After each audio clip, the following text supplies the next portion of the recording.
Hey humans, welcome back to some more Mushroom Musume. Last time we basically went through the story of Nichikawa and Mitsuhashi, but did pretty well, I guess. For the most part. Yeah. I'm not sure what else to say here, I don't know. Like I said, this series might be short-lived, but it's fine.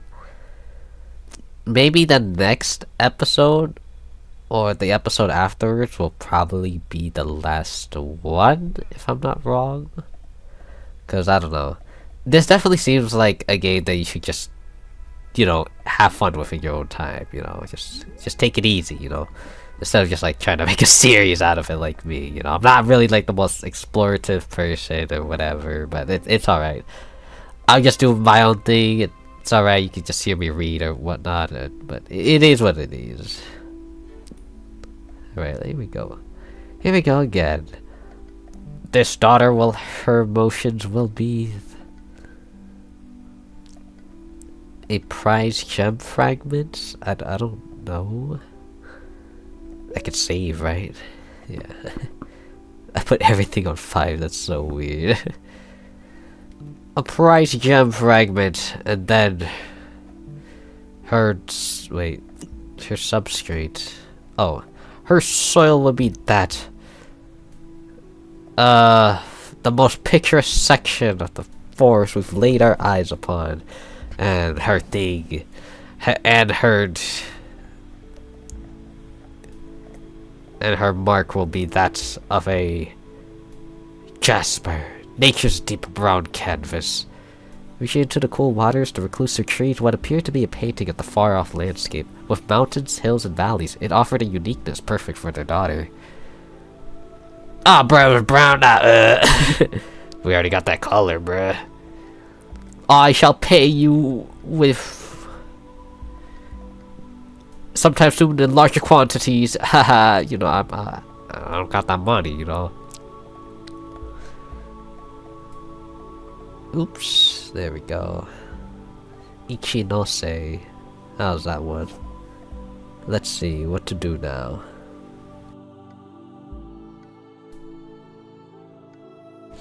We gotta get money, so we'll finish the favor.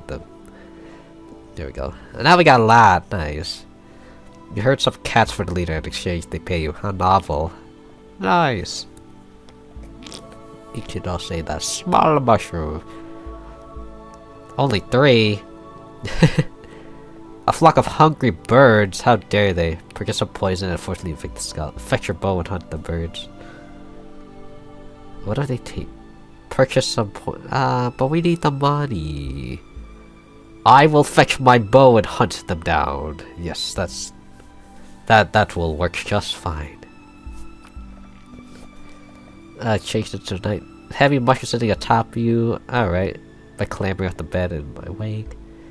Encourage your optimism, spend time motivate her to be... I will spend time nurturing her environment.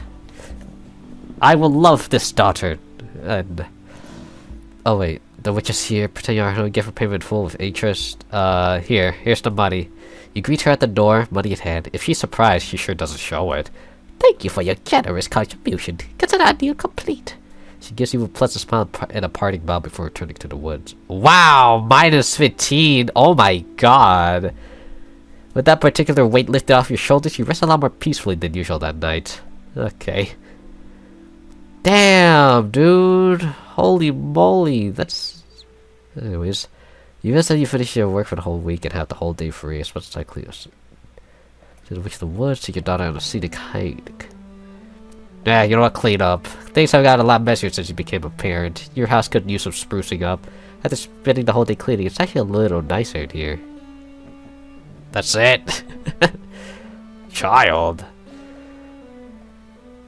Oh my god. Sit and watch her play. Buy her nice goods till it's let's just watch her play. Seems content at doing your own thing, yeah. And life continued. Ugh. The recluse killed a man. I shall... Ichinose will witness murder. She doesn't react strongly. You good. Wait, you're so much somnolence that you hear ethereal croon originating from your garden. Small fairy clad in brown sitting amongst your crops. Hunt the fairy to use as food for your daughter. Catch the fairy to sell in town. Offer a coin to the fairy to gain their favor. Build a small garden using it. I shall catch the fairy and sell it in town. You capture the pest and store it in a spare wine bottle you had lying around. The next day, you find a way to the market, where you manage to pawn it off for some coin. We will be rich. An end. Oh no. It was normal. Your thoughts took.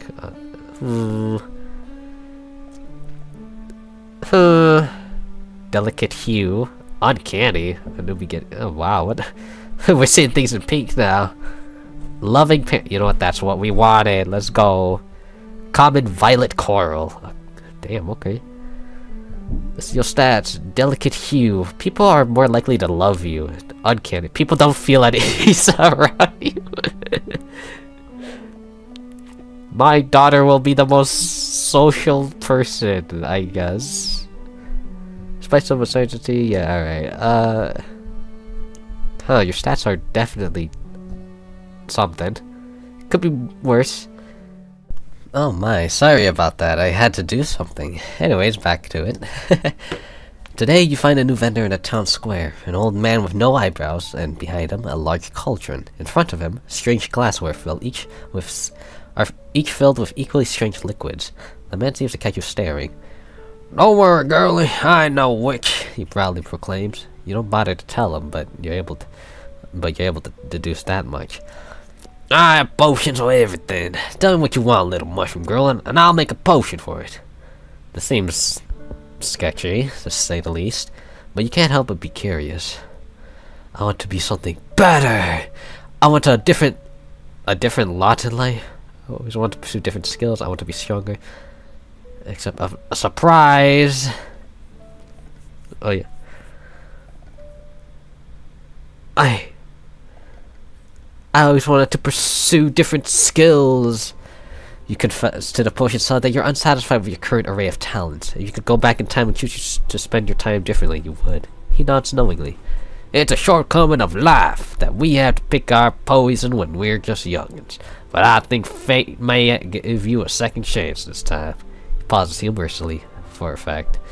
Fate is what my friends call me, you know. Not a very funny joke, but you choose to simply stare at him without comment. You quickly negotiate payment with the man, and when the two reach an agreement, he begins to brew your potion. Excuse me. Drink your water, y'all. The man moves surprisingly quick for his age. He takes an assortment of components and regions, tossing them into the cauldron with a certain method and rhythm you cannot identify. Before long, he hands you a tiny oblong capsule filled with a maroon liquid. You just pop this in your mouth and eat it, he instructs you. By tomorrow, you should start noticing the changes. You inspect the capsule up close for a second before doing as he instructed. The membrane containing the fluid seems flexible but strong. You're not sure you've ever seen anything like it before. As you bite into it, it bursts. The liquid tingles on your tongue for a second, then seems to disappear into nothing. You wake the next day and find yourself dizzy. It feels like you slept in the night. It feels like in the night a giant came along and shook you around as you slept. You try to adjust the whole day, but you feel sluggish. You're tired the whole day. My stats. That's not so strange, I suppose. Your body may need some time to get used to its new potential. Over time, you do feel a little better, but you get the impression that you may have been ripped off. Your abilities are different, but inferior. You suppose that's just a risk of gambling, though. Bruh. The great healer again. I will go see it, and we should know say will. Everyone is distracted. Your fingers are nimble and able to separate many small trinkets from those around. Damn, perfect time. Perhaps they can fetch a pretty penny from the market. You leave the building, decide to cash in your pride before heading home. Your wallet, it is healed, huzzah! Pass through the rundown area. Oh, it's the boxer girl. I'm not popular? What? I want training. What? Though the combat's too much for you, while you try to hold out, a few missteps lead you to being a bit more banged up than you'd like. The master apologizes for the lesson, though you can sense a distinct disappointment in her voice as she waves you goodbye. Fall has arrived. Let's keep stealing from people. Ah, the hats. Leave the hats. Take the hats. Why not take them all? Rolled at 8. Damn, okay. You start covering your head in different hats and grab bundle them into your arms when an old man comes up from a nearby house yelling at you. Even while encumbered by all your new headwear, you are healthy and spry, and easily outrun the elephant and can identify you. Walking down the woods, you notice that the disheveled woman slumped mournfully against the base of a tree. Oh, it's the cursed woman in the woods. I have been sentenced to death. It's too late. Oh, yeah? We have the top power. We can help. A cursed tell it pursuit of romance with the witch. Give me the curse. You can try cursing me, and then we kiss each other.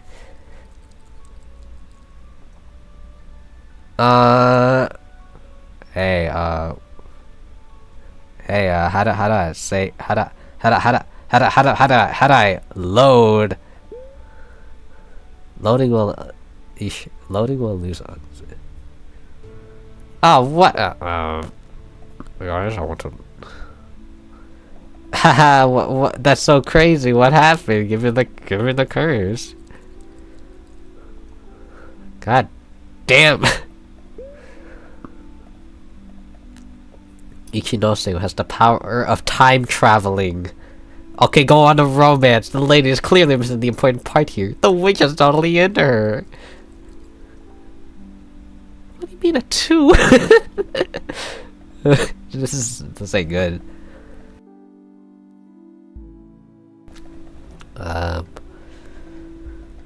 Fine. Give me the curse. Type beat.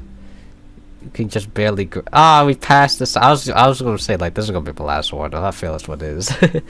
A fuzzy and indistinct object, a tiny black buff caught between two panes of discolored glass. With concerted effort, you can just barely grasp it.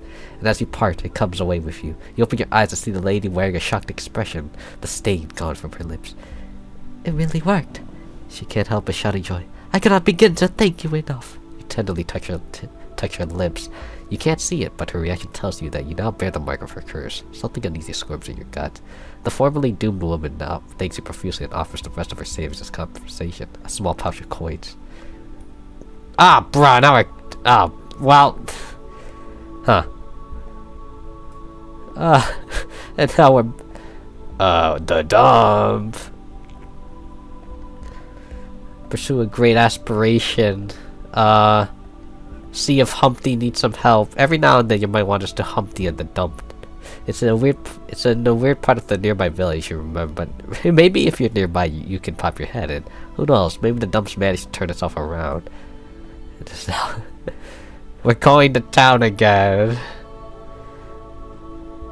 You get close, remarkably close. They don't do this. Okay, wait, I didn't ignore you on purpose. The nerve of some flashies. What? How much? Well, this you're all just. It's by 3 bags of. They're talking about. I feel like we see this. Whatever. Money. Pause a moment. Think. What 2-fold kill? Go for it.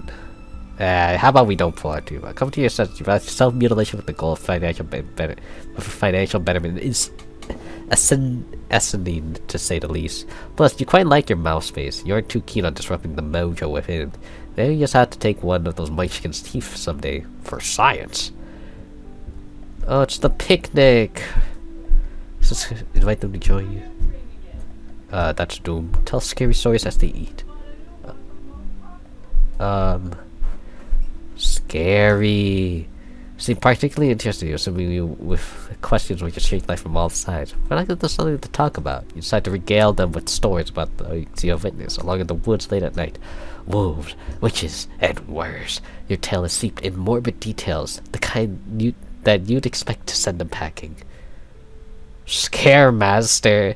Yet they seem even more entranced than before. The only thing that managed to split them from you is the sound of their teacher calling for them. They quickly thank you for the entertainment before running back to the building. Well, at least they had fun. One evening, while you hear a melody through the woods, sounds distinctly unlike the human music you hear in the village. Face like drawn towards it, if nothing else to identify the source. What is this? Oh, it's the market. Hey, is that the potion maker? The edge of your vision, you see him. That foul potion maker. Your head spins with memories, specifically how you remember that he was nowhere to be found when you went to find him in town previously. But now he is here, and you are here. Finally, a chance to make your complaint heard. Demand a do-over. Demand an I want an apology. Can I save? I demand an apology.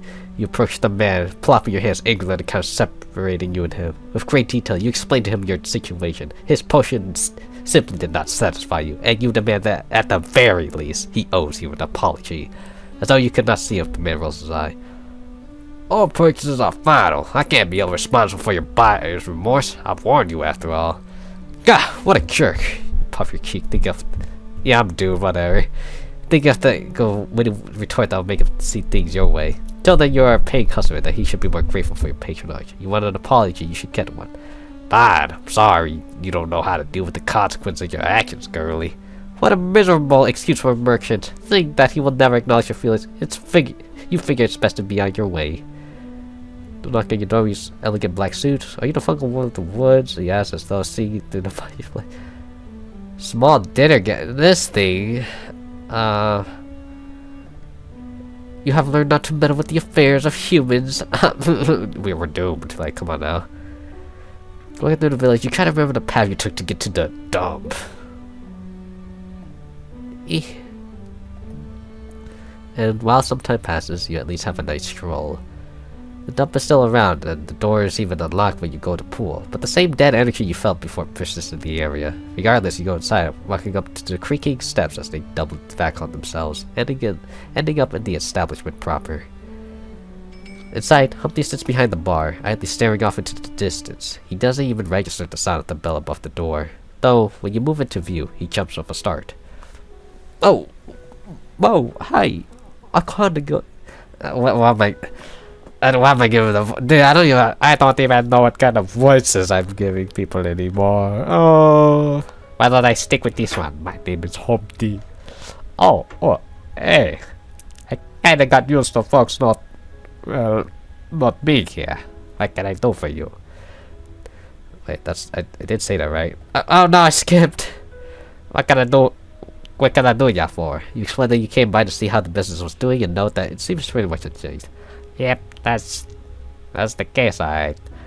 Reassuring you ask if he's in need of any help. Wait, really? You like to work here? I can't exactly pay you right now. Pay? Doesn't he just need help getting his business going? You figure it's odd he hasn't just asked people, but you presume it's because of this paying situation. You assure Humpty that, yeah, you'd be fine working for him, though you don't know what kind of help he needs. Humpty stands up straight, clearing his throat. Well, I got nobody to work the kitchen, to perform on the stage, or to even serve folks. All three of those positions are open right now. It takes a very robust personality to withstand the pressures of the kitchen, and when serving, being pertinent and potent to your personality is what customers look for. Now, when it comes to performance, it takes a certain, well, charm, I suppose. He gestures vaguely at you. I can see a bit of it on you. That, oh, what do you call it? You delightfully inform him that that's your mycelium. Right. Well, performers need a good bit of, mycelium to stick it out through the job. Well then, if those are the options, you figured you best suited for what it'll be. Serving can be fun. You were born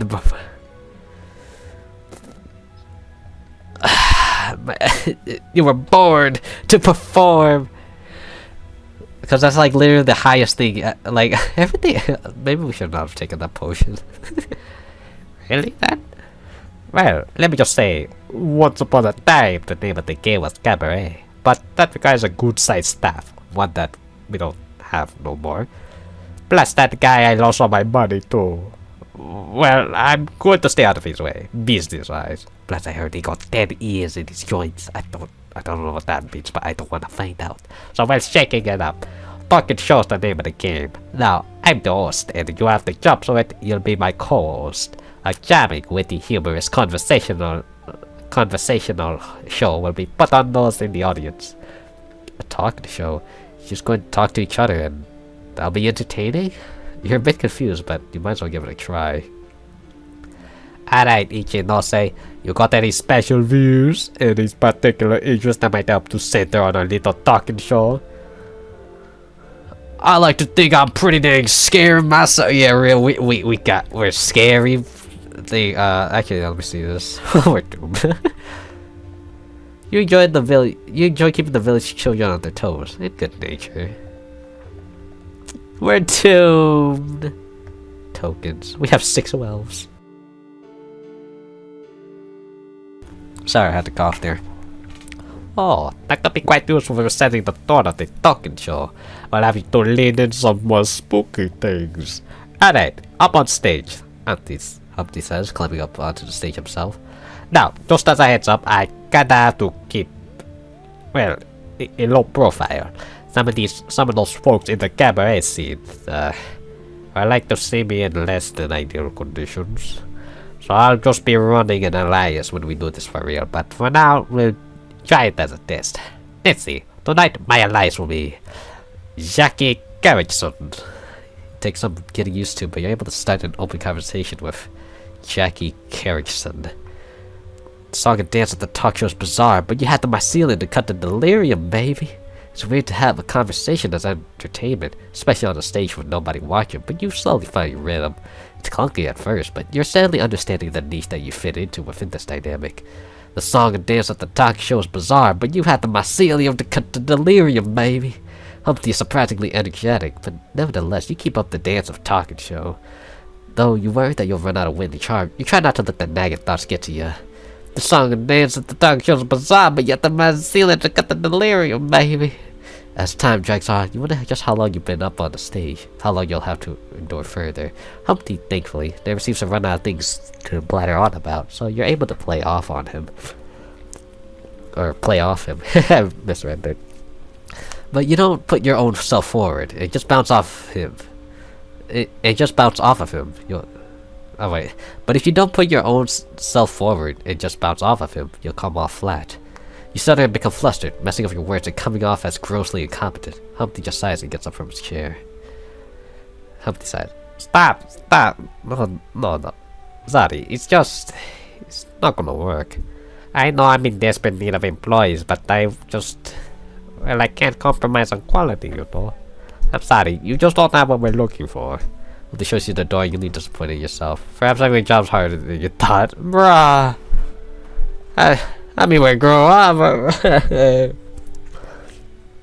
Oh, cool, dude. Oh, cool, dude.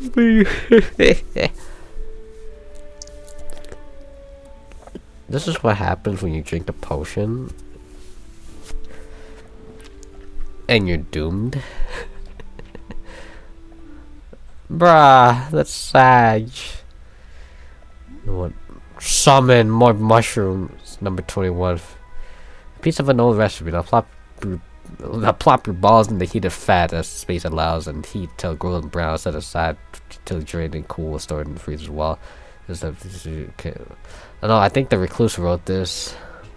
Do it again. Number 9. Caught a shadow darting out of the corner of my vision earlier. Spriggan had to be. They've never been frequent in the woods. I think the witch around here doesn't like them, so they stay away. So, still, something must be drawing them here. Something familiar? No, I think the recluse wrote this. Huh. Maybe I should do something more with my garden over here. Quality. Oh yeah. I like my spores. Pretty. And my items. A lot of items actually. Yeah, this'll work. Bruh. What are these other two? Do I just like abandonment? abandon them. I hate my daughters. I'd say totally not. That's not real, by the way. At least we got something new, but I mean, same ending, different mushroom. Like, I guess it's a dub in some way. Let's try again. What is this? Heirloom. She will have a music box. No bottle. Yeah, a music box. A soft, beautiful tune playing for the jeweled box. It has been created to bring joy and beauty to all around it. Which you find admirable in theory. The recluse hoped that their daughter could have that privilege. To think she could focus on soft things like music and avoid the dark, painful things in life. How perfect. Like, save. Wow. The recluse. Oh, wait, yeah, I did have that before. Anyways.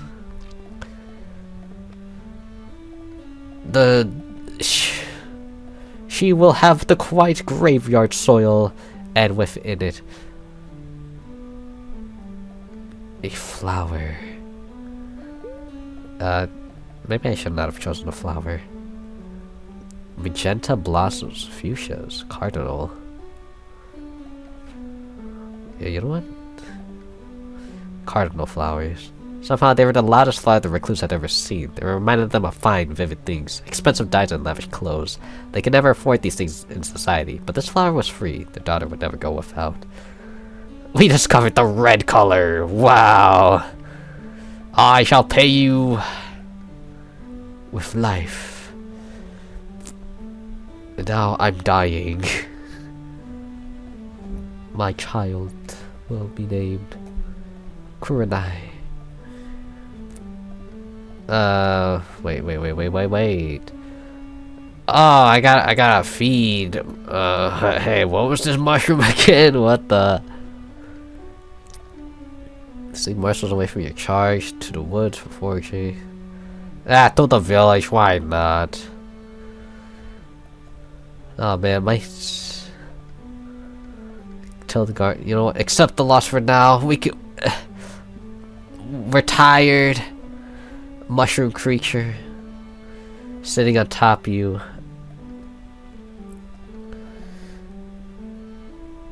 Yeah, do something more practical. Haha. So, considering my your daughter's optimistic nature, you think it's best that she learns to be discerning and helpful. You take some time out of your days to teach her simple skills and activities to keep her busy. She doesn't really enjoy sitting still and learning, but over time, she becomes quite a capable young girl. The Witch of the Woods. Here, you can meet her, I guess. Your daughter needs food and we just ran out. Oh, bruh. Spend time, we must gather. Child. Says watch her play by her desk. Tell her it's time to go home. I will buy her a gift, even if it means I'm poor. I don't care if I'm poor. Oh, well, I'd rather die! You severally refuse to earn my money, convincing yourself you can get by without it. You'll have to be very careful with the last request from now on. Oh my god. Kill the man, agree to do business with the man, get the man. Kurenai, today we learned the importance of murder! The whole day free.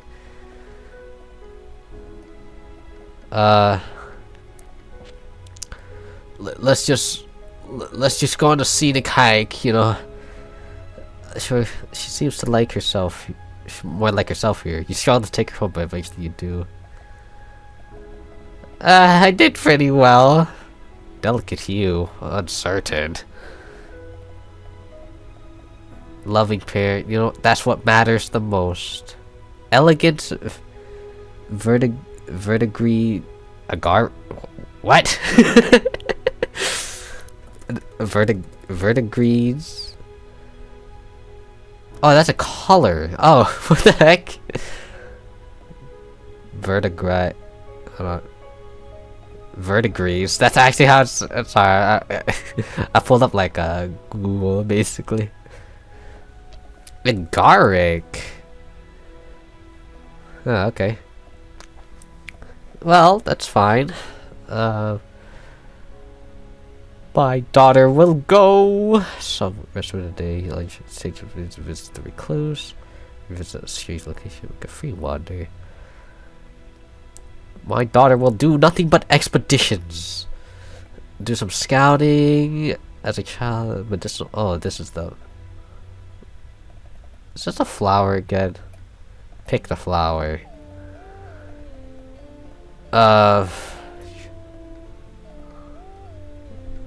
Oh yeah. Run away! Ha! Strategically rested was different than the. Oh, bro, what? I should have just fought it. Pull yourself up. Though your grip is scary, you somehow managed to maneuver things just right. With some deft handiwork and a strong upper body, you're able to haul yourself out of the abyss and onto solid land. You sit there for a moment afterwards, panting. Your body feels like, well, it feels like you just fell down in a mountain, then had to do push-ups. Before too much time passes, you force yourself to get up. After all that has happened to you here, you do not want to get stuck after dark. Thankfully, you've managed to find your way out of the woods without any further trouble. Approach is my home. Convince the artist to teach you instead. Okay, fine, paint me. A few hours Molly finishes his work and turns the canvas toward you. You have been painted sitting on a fallen tree next to the road. You see, at home, just watching both people and carriages pass you by. Your vibrant color stands out from the forest's edge that stretches out behind you. You later receive a letter telling you that the painting was sold to a rich logger. Model. Sort of reputable. You leave your home in the hours morning one night. It's a bit... what the... Wait, what is this? Can I help you? When you come out, the gaze is fixed to the sky. You're made at the wooden witch's magics. They turn to face you face. Maybe face I have a job for you, you'll take it. It's a bit of an iffy one, but it won't be for some time. Gives you a bit of time to think about it. Mr. Shade's cleaning them on his coat. Underneath, the top half of his face is exposed, and you see two orbs of solid gold where the eyes should be, engraved with rings in the lieu of irises and pupils, though one appears tarnished and dull. Strangely enough, despite being prosthetic, they follow you as though with vision. Right then, I suppose I should introduce myself. No sense taking a job from a man with no name. He puts his sunglasses back on, taking off his hat, exposing a shiny bald head. With grace, he takes a bow. My name is Mr. New Year, and the job in question is a manhunt. Now, this manhunt is very much a dead or alive scenario, in that I'm not sure which side of the coin we're gonna find him on, but keeping him alive is a bit of a point here. The lucky plucker in question, here. You enter a small missing person's poster, and it is depicted a small, rather hefty-looking bald guy in a leather jacket and Mr. New Year's shades. That's him, Cupid, a fake prince, and my brother. Now, I'm assuming you ain't seen him, but he's got some notable qualities to him. Wingless, riding a fancy contraption the gnomes call a gnome motorcycle, as well as, well, he's got a propensity for shooting folks with arrows. You hear anything along those lines anywhere? Actually, we did this last episode where we just helped. I most definitely haven't. No, not this one though. But we basically helped him last episode. Not this guy, but the Cupid. I figured as much. No worries. As I said, this is potentially a job much further out into the future. Here, take this, Mr. New Year hands you a small handbell made of lightly glowing bone. Ring it to summon me. Mr. New Year sighs. Look, working together, you deserve to know the details. My brother's been kidnapped. Thing is, I can use my magic to find him. Though it's random, erratic, unfocused. You could say it's castrated even. But the Witch of the Woods possesses a magic that can work to supplement my own. That's where you come into play. As an advocate of the Wooded Witch's magic, you can act as a conduit for research. You will be led to Cupid through the possession of my bell. That's when you summon me. You look down at the handbell and give it a light jiggle. It rings out. Oh, you look at the handbell and give it a light jiggle. It rings out spectacularly. Mr. New Year's bell. I'll level with you. There's a chance we could be walking right into the lion's den. I won't blame you if you lose conviction down the line. But no matter what, I will find my brother. Bidding you farewell, Mr. New turns and takes his leave. You return home. Whether you ever will ever find a sign of Cupid. Last time we helped Kalia find a Cupid. Now we're helping Cupid's brother find Cupid. Fall has arrived. Permanent expeditions. We have like no robustness, dude. Like seriously. Keep cool. Oh, we're lost. Went through the woods. Oh yeah, what do we wander? Figured that you lived your whole area. You lived in this area your whole life. You know you can wander at night without incident. And if anything were to get you in trouble, you're strong enough to defend yourself. You're distant hell and move yourself quickly. And after a while of trying to figure out your way back, you finally spot a familiar path. You make it back without any further incident. Your bed feels the softest it's ever felt. And now it's the dub. I don't know. We'll just keep it as like a. Wait, what the heck? Ooh, I managed to see this finding his favorite deck for to contemplate the. Oh wait, what? Wait, hold on. Fortune teller, one day while gathering some research from the forest, you realize that the sun has gone and set on you. You haven't been anticipating a night trip, so this is a little unfortunate. Thankfully, you can spot a fire in the road just as it appears you see a single man sitting next to it, with a worn-out tent nearby. The man bears a distinctive set of tattoos, spotting his face and arms with set of decorative, presumably, eyes. How about we join? It's dark, you have nothing on you to create a camp. You figure it's acceptable to ask, if nothing else. As you approach the man, he seems immediately aware of your presence. Welcome, daughter of the witch. He speaks calmly, identifying you more precisely than most. You idly think that it is unfair to be called daughter of the witch. The witch did not raise you, after all. Nevertheless, you ask the man if you could join him. It's a dark night, and you have left yourself stranded. Thankfully, he seems sympathetic to your plight. What is mine is yours, fellow Fey touched. He pauses. Though you may find I do not have much to offer. You eyes a meager campsite. Fire and company will have to get you through the night, it seems. Though you do spy a variety of small, strange trinkets. Some part of you suspects they are fortune-telling in nature. What do you do with the remnants of the evening?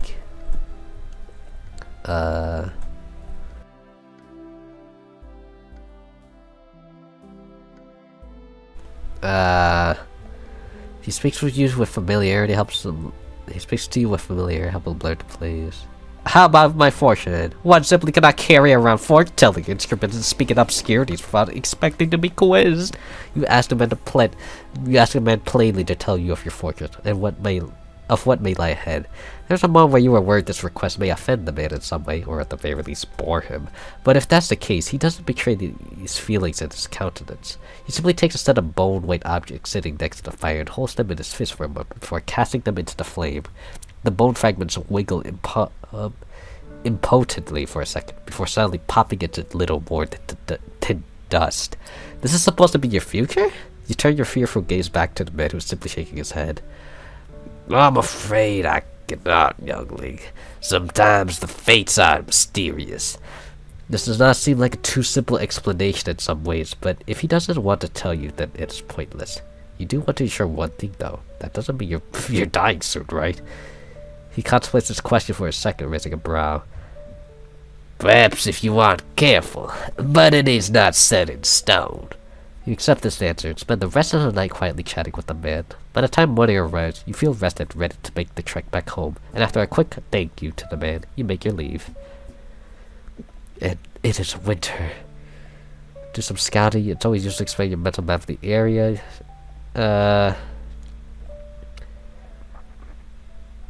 Why are we here? Where did this bridge come from? But looking around, the west seems to be shrouded by dark. Cautiously.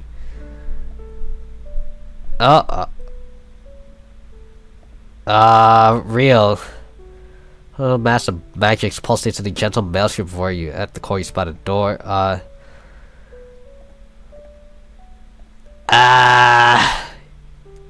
Oh, wait, what? Wait, what?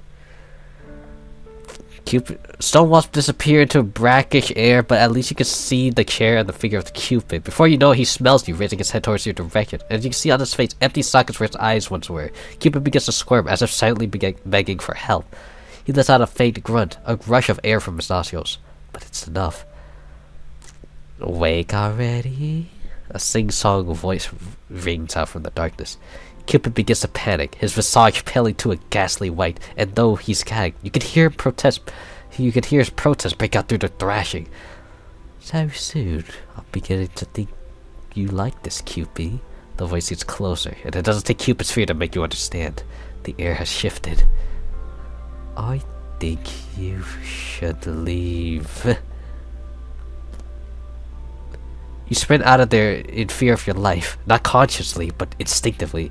Whatever was there, whoever was there, filled you with a dread only surpassed by the terror of the witch of the woods. The Brage. Oh, now who went and left the door open? Oh, who are you? You can feel them, eyes on your body. Run faster, Kurenai. The Brage dissolves into the fog as you sprint over. You hear a giggle, feel the tip of a fingernail against your back. Then wait, where are you? You're in one of those fields outside the village? Completely shaken to the core, you head home, mind occupied with the events you just witnessed. A few days pass, but you can't shake the thought out of your mind. You can't stop thinking about the faith Mr. New Year put you in. You look down at the handbell in your palm. It's time. The bell rings out spectacularly, and from behind, Mr. New Year lays a tender hand on your shoulder. I take it. You've come back around. You ask him what he means, and he explains. When you found Cupid, when he sensed you, I could feel it. A quiver in the gold of my eye. You explain that, yes, you did find him, but you're not exactly sure how you found him. Mr. New Year assures you that there's no issue there, and simply lays a hand on your shoulder. A glow begins to emerge from beyond Mr. New Year's shades, notably on the side with the untarnished eye. Before long, the magic ceases, and Mr. New Year retracts his hand. Come, I can play some magics. I can rebuild the breach into her domain. You swallow hard and still your nerves, letting Mr. New Year take you by the hand. Oh, we're going back? What the hell's going on? I was skipping it because I was like, oh no, we're gonna be like we're gonna be stuck in a loop again. But no, I just saw the word Cupid. I'm like, wait, what's going on? After a long while without talking, Mr. New Year raises a hand, glowing with magics. Are you ready, Kurenai? Hey, real? I mean, probably not. Mr. New Year shrugs. Well, at least you're honest. With a wave of his hand, a black fog creeps in, and at length your eyes adjust. A bridge sits spanning a silvery river that escapes into the oblivion of false night. Holding your hand, Mr. New Year leads you confidently across. I wish we could be here at the beginning of the new year when I'm the strongest. Still, the signs of winter have arrived. The new year draws close enough. He leads to you, but his eyes are fixed ahead. A scowl paints itself across his soft face. I will save my big bro. As the two of you approach the door at the heart of the maelstrom, Mr. New Year turns to you. Going forward will be undetectable for a time, but I'll need to utilize some of the magic within you. You nod, not entirely sure of the how, the why, or even the what, but after everything that's led you here, you're pretty much just along for the ride.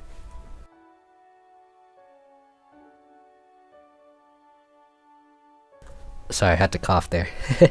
Like a hand on your shoulder, Mr. New Year builds an innate connection with you, rooted in the magics of your humanity. He glows, slowly returning to his normal appearance. Not the bar again! Once he's ready, Mr. New Year motions with his hands, swelling the magic until a peculiar sensation clings in your mind. You feel out of place, out of time. You look up at the swirling maelstrom, only to find it twitching in place, both forwards and backwards at once. Glancing around, all animation in reality is behaving the same way, but Mr. New Year moves normally, saying, "Let's go," before opening the door. Inside, Cupid is in a solitary chair in the center of the room, and you realize the walls only exist at few arm lengths on every side of him. But the darkness they disappear and almost feels like it has depth. You wonder if that's simply just a byproduct of Mr. New Year's magics. As Mr. New Year kneels before Cupid, resting his hands on his flesh, Cupid reanimates, existing with the two of you in your place out of time. With the passing of time in your point With the passing of time in your point out of time, the magic's weakened.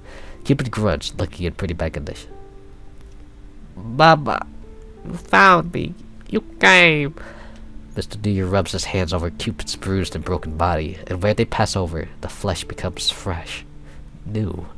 The use of his magic, however, makes the point out of time you're in weakened in the moment. With the passing of time in your point out of time, the magic's weakened, and as the magic's weakened, the sense of depth to the walls increases. It's as though the darkness is not of New Year's making, but in domains. You shudder there, peering into the void. With the passing of time, the magic's weakened. We're gonna get you out of here. We're gonna get you out of here, Q. Mr. New Year checks for any more damage, but it seems whatever is lingering behind is damage of the spirit. Weary, Cupid sniffs in your direction. Baba, what a girl. One of those wooden ladies part while I'm in this mess. With the passing of time and your point out of time, the magic's weakened. I needed the wooden witch's magics to find you. I haven't got much juice left in me these days. Cupid chuckles, though it appears to hurt. You ain't weak. You're young. You got more chutzpah than you think. Just 'cause you went and burned out your eyes on a magical surge, don't mean you ain't got more juice left. The magic's weakened. Mr. New Year's face droops along his shoulders. But if I hadn't done what I did, hadn't proved my loyalty to her, I could have protected you.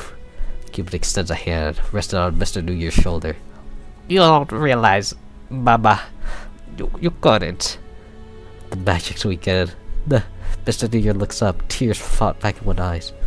You're going back to her, aren't you? Once you're free. Go back, eh? Cupid hangs his head with a weary sigh. The magic's weakened. Do you ever wonder? Cupid's voice drops any pretense of humor. About that test of loyalty she made you do. About just how unfair it seemed. You're a good soul, Baba. But to erase a town, to cover up all her dirty deeds, it's too cruel of an act to ask from a good-hearted kid like you. Mr. New Year lurches his head back, shocked by his own brother. Q, you can remember the town? Everything? But I thought... The magic's weakened. Cupid shakes his head. Barely, Baba. But I could still tell it was too much to ask of you. There was a special moment captured in that snapshot at a time. Heartbreak. As truest one as there ever was. And embedded by one of my arrows, no less. You see, that memory's been frozen alongside that wail of heartache. I don't even know if the poor broken heart still beats, but through that memory.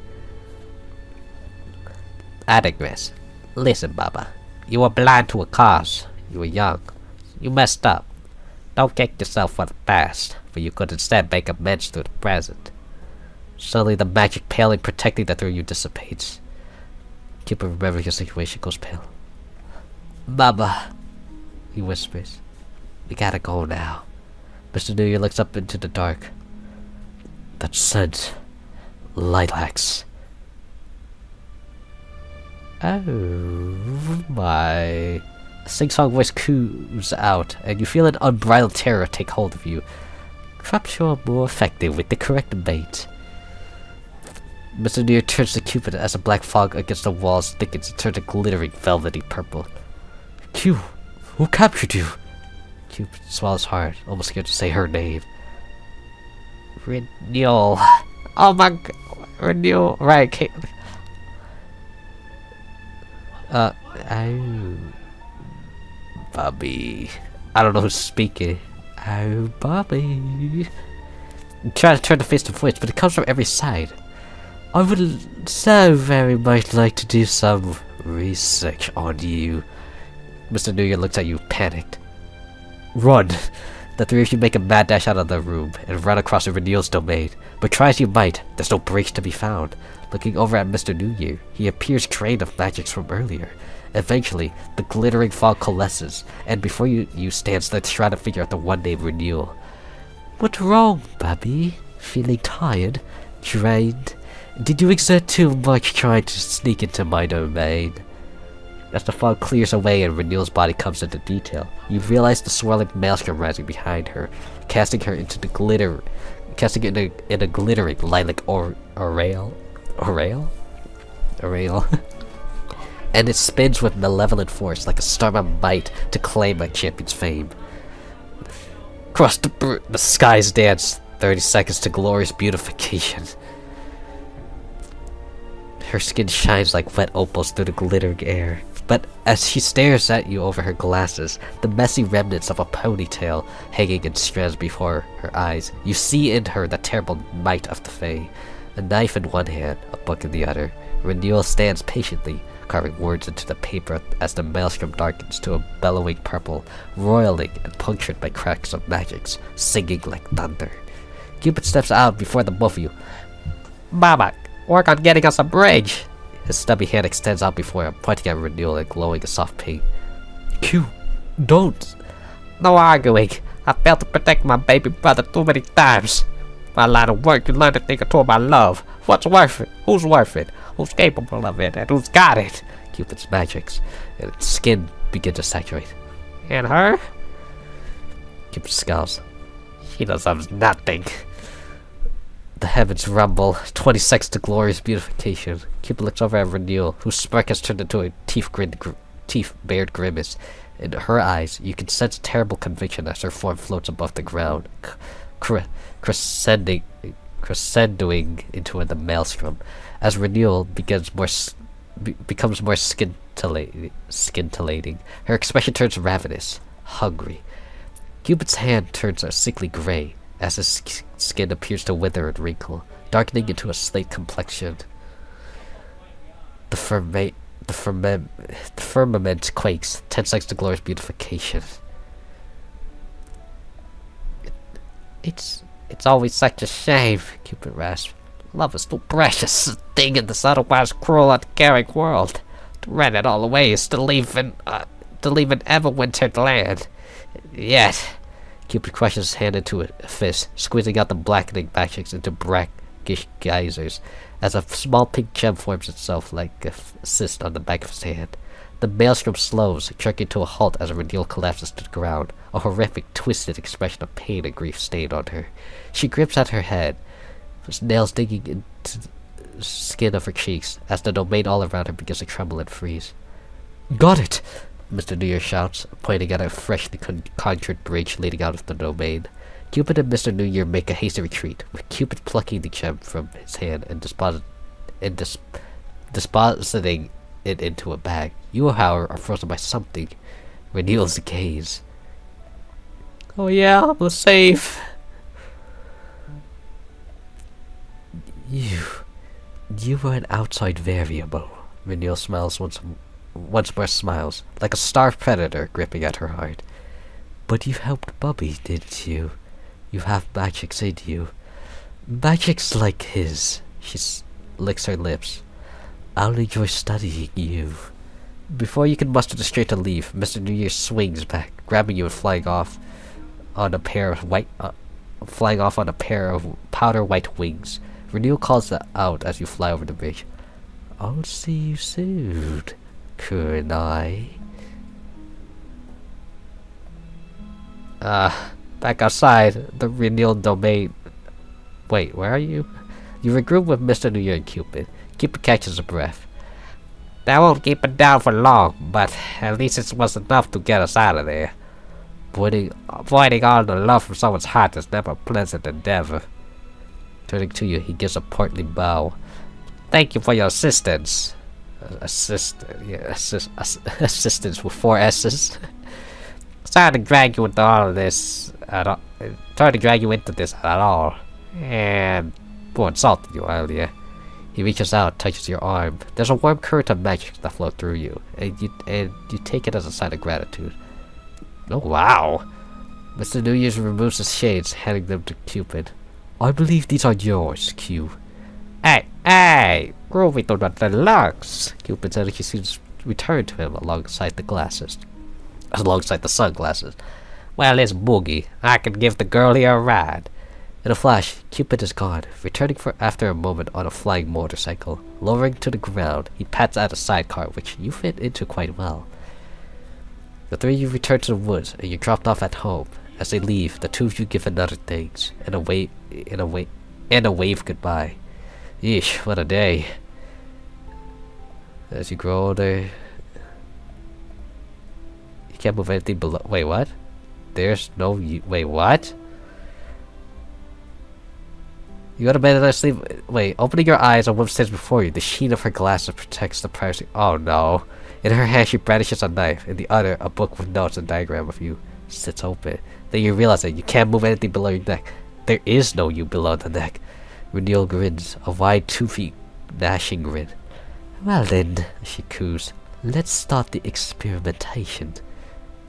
And they rhinestone eyes. What? No, why save a life so nothing?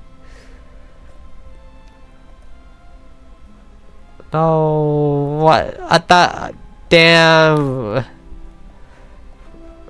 we were so close. You have rescued someone from abduction and paid for it dearly. Bruh, evil Kalia, evil renewal. Oh, that's sad, bruh. Almost, bruh. See, there was so much. We had our stats like super like pushed up like at the end there like as a reward, but damn, really?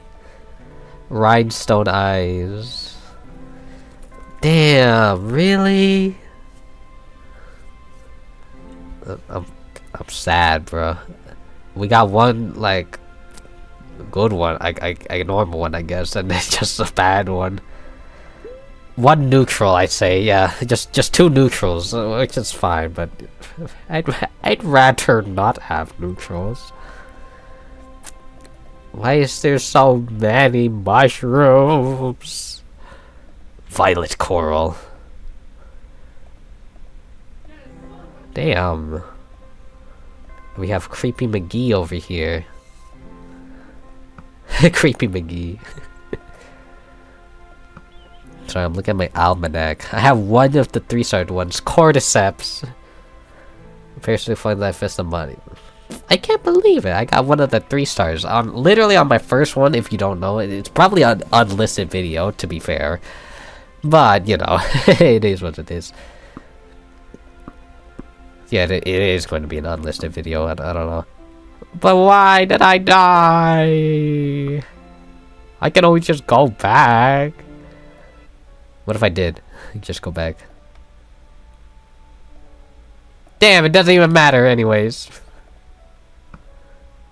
That actually still counts. What the heck? It actually still counts. Fail to live on their own in some... Oh, bro, never mind, that was a cut. Yeah, I mean, I'd say it's a neutral ending through and through. That doesn't... Does it count?